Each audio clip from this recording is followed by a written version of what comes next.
Welcome back to the shop.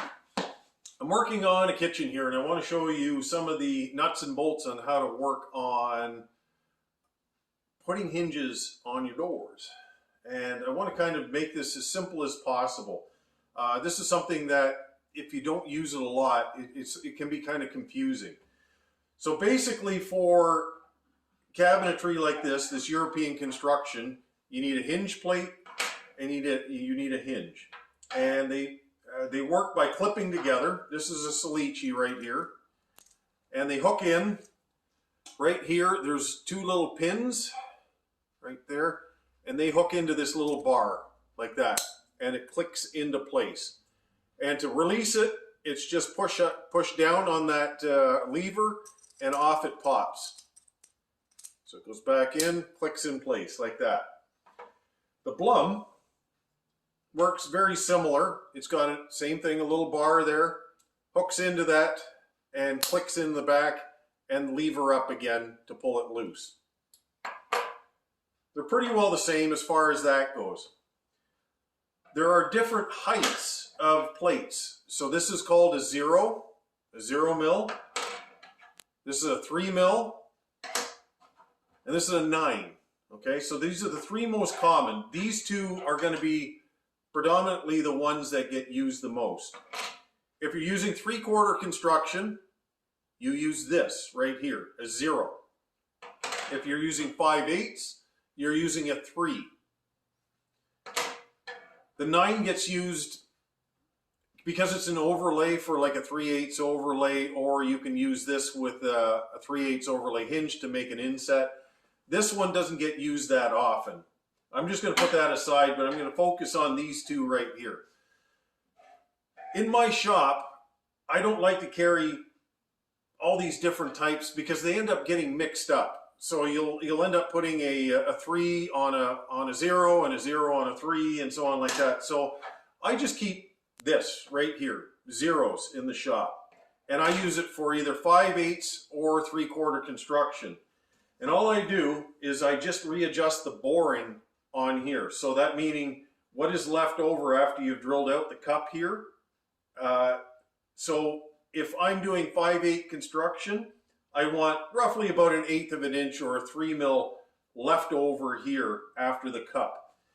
If I was doing 3/4 construction, I would just bump that over and make it 5 mil instead of 3 in here. So there's just a couple of small little things that you do to make adjustments for it. So, what do I prefer in my shop?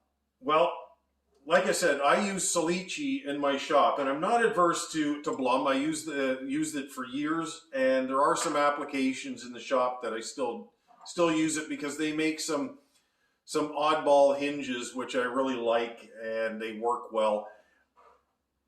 I prefer the Salice because, for one thing, it gives you a little bit of a greater adjustment up and down. I think Blum is about 2 mil. Salice gives you about 3 mil. So it's just that extra little bit. But one of the things I like mainly about these things is you see the hinge plate here? You see how you can tell which way it's got to go. Okay, when you're putting it into the cabinet, you can't put it backwards, right? Because it'll look completely off. But these hinge plates from Blum, it's got an arrow on it, right? You can see it like when you put them on, you look for the arrow. But it looks the same front or back. And constantly I was putting these things backwards all the time, and it drove me mental. So that was one of my biggest beefs about it. Like, I didn't hate the hinge, I just didn't like the hinge plate. That stinks.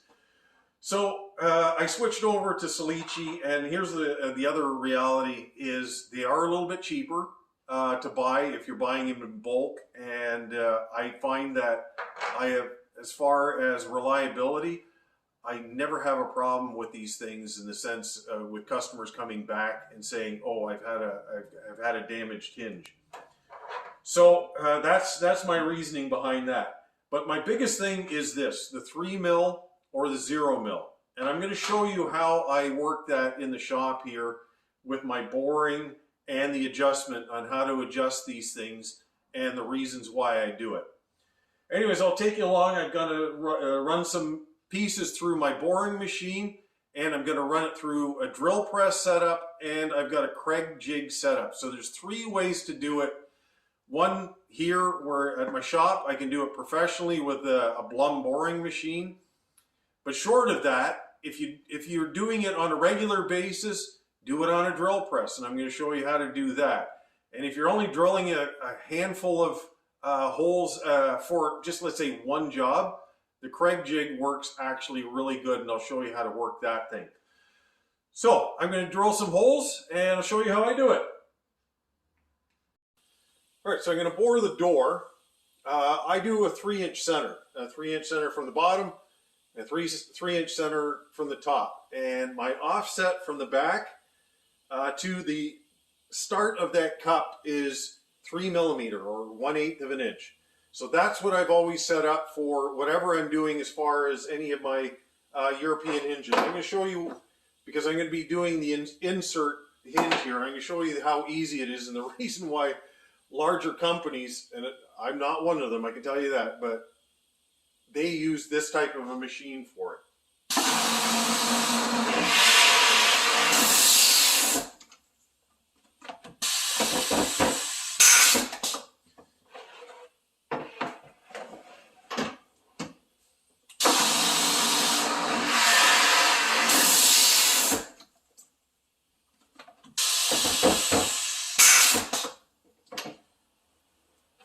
There we go. Nice and easy and very precise. Okay. Put that on. You basically hook into those little tabs and push them in. And there we go. So here's a setup that I made for my drill press. And if you've got, let's say, a dedicated drill press, you can buy usually these things fairly cheap, and you can just leave a setup on it. I made this because I had problems with my my boring machine, the Blum machine, with the pneumatics a while ago, and I had to get a job done. So I have this in reserve that I can just put on the drill press, and I can do what I need it to do. So all I did was make some flip stops using some old European hinges, like this, and everything's set for 3 inches. And I got still my 1/8 back set in the back here, and here's the other thing is I took the handles off of here, so I just have one handle in the way.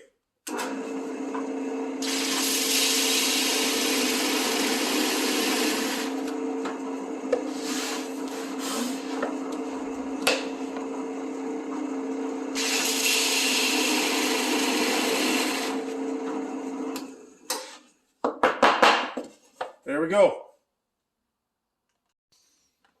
All right, so this is what I call Plan C. If I don't have a boring machine and I don't have a drill press and I got to drill holes, this jig, it's worth its weight. Like I hardly ever use this thing, but whenever I need it, I'm quite happy with it. But if you're only drilling a handful of holes and you don't want to invest in obviously a bigger pneumatic machine, let alone a drill press, this thing actually works surprisingly well. Basically the cup unhooks and it pops out. And you can adjust this, there's little cams in it, and all you do is just turn it. And you go 4 millimeter, 5, or 6. And you can get all the way down, just at 3, I think is your final setting on this thing here. I'm going to set it at 3 because that's the standard of what I want to do.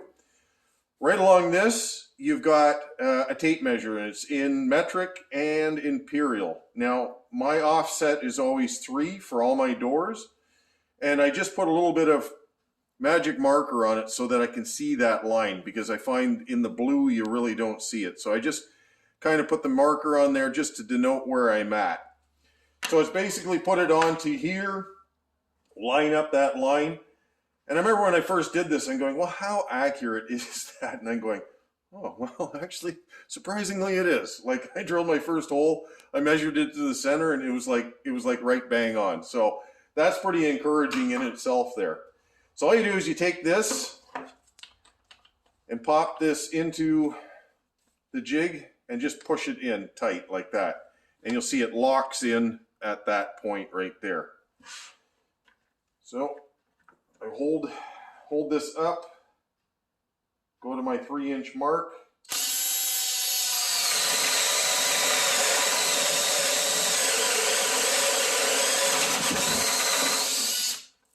Okay. So I got my hole drilled. Look at that, beautiful. I got a perfect setback right there of my 3 mil or 1/8 of an inch. Now here's the nice thing about this jig. You can pop this out, and it's got 2 little holes right here, and those are your centering right there for the 2 screws. And what you do, set that back down. I like having separate drills like this. Line it back up. Okay, and that is a 5/32 drill bit. You can use something smaller, but that one fits perfectly in the hole right there. And now you're good to go. Everything's nicely lined up. So that in itself, it's worthwhile using that part of the jig. You think, oh, it's a little extra step, but no, it's definitely worth the effort. But look at that, beautiful. So if you're in a shop, in your own home shop, don't want to invest, buy one of these things. It's worth it. So here's how to adjust the hinge properly. I'm going to show you all the parts that you need. There's a screw on the back of this hinge plate right here. Okay, that screw there moves the door in and out that way. This one right here moves the door up and down, and then this one moves this door side to side that way. So right now I don't need to move this door front or back. So all I want to be able to do is just shift this door so that I can make the gap tighter in the middle. So all I do is go 1, 2, 3.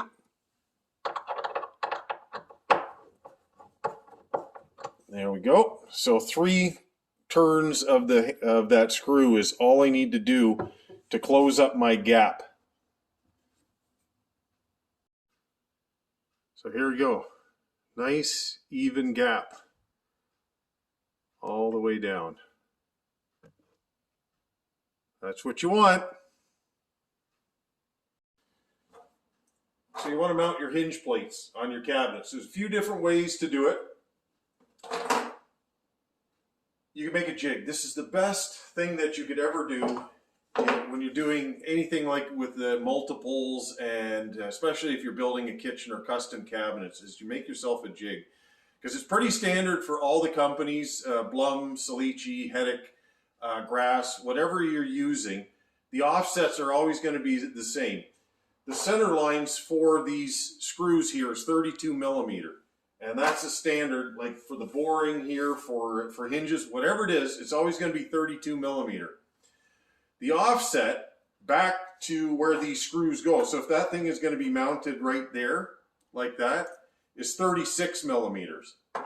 So if you're doing this, you can just draw out the lines here, and I've got a center line for this here. So if let's say I have a 24-inch high door, my offset is 5/8. That's the thickness of the material of the bottom here. So when this goes in here, you can basically take a measurement and go, okay, well, a 24-inch door with a 3-inch drop on it means that center line there is 21 inches off of the bottom. It's just a deduction of 3 inches. So if you keep that in mind, it'll just make it easier for your thinking.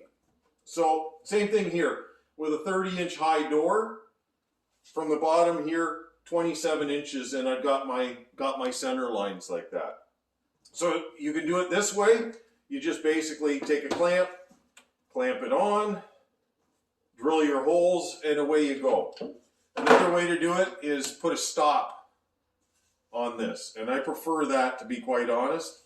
It just makes it a little bit easier to just align the piece, because otherwise you're having to kind of jimmy it around there, and it's just a little bit easier to do it this way. So it just goes on like that, and away you go.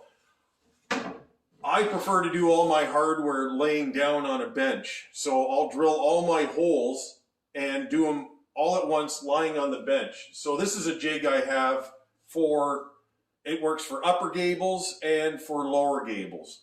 So let's say this is your gable right here. All right. And I want to drill my 3-inch hole here, and I want my 30-inch high door, which is 27 inches to the center there. So you can buy these. It's a self-centering drill bit, and it has a 3/8 end on it like this. So I drill 3/8 holes here, and all you got to do is drill it.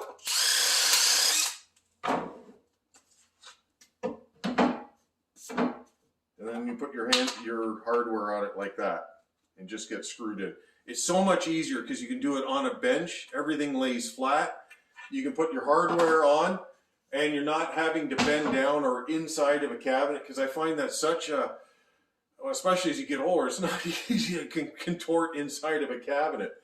The other thing is just that much more efficient. You can lay it down, you can see what you're doing, and make all the appropriate adjustments. So making these simple little jigs just saves your life. This is a jig from Blum. Right here. They're kind of expensive. I bought this probably about 20 years ago, but you can use this as well for drilling holes, and you work off the center lines like that.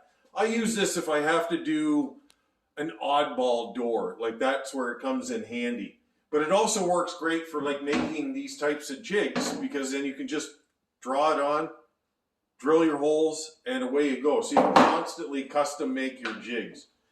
But if you work with these types of bits here, this is from Milescraft, okay? And it's a 5mm centering bit. It's spring-loaded like that. So they're great, not expensive. But what it does is it saves your jigs. So when you're drilling that hole, that spur is stuck inside that hole there, and it's only the drill bit going through. So you're not actually wearing out this hole. So that's why I prefer to use these types of centering bits. They just work that much better. So anyways, that's how I put these on a small shop setting, and it works so much easier.